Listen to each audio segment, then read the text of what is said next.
We have an Epson printer that we're going to go ahead and replace the pad. The indications show that the ink pad life has come to an end. One screw holds the little cover, then there's another screw that will hold the pad assembly or cartridge, whatever you want to call it, into place. Slide this little panel forward and clip it, and that'll access the ink pad bay.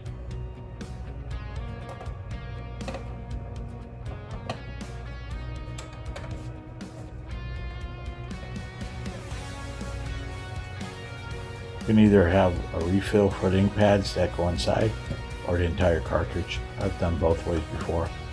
This one doesn't have a label on it because this was the original housing and the pads were replaced internally.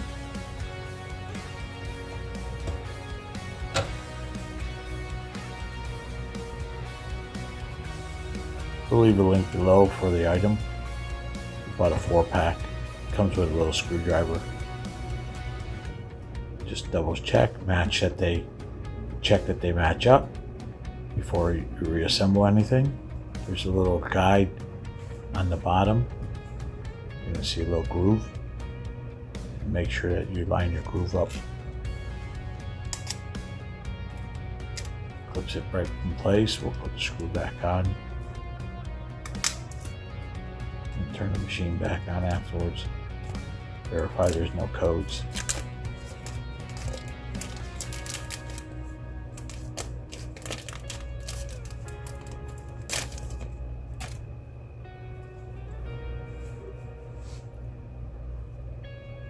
There's the little groove,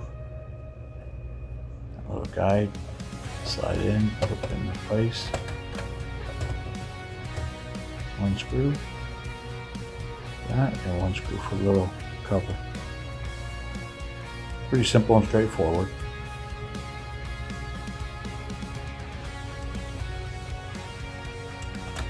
It's nice to have them on hand, so it's like buy a 4-pack, and then you'll have extras when you do powder cleaning and head cleaning and so forth.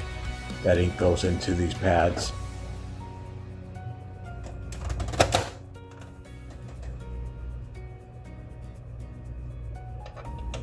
Thanks for watching my video. Don't forget to like, subscribe, and leave a comment.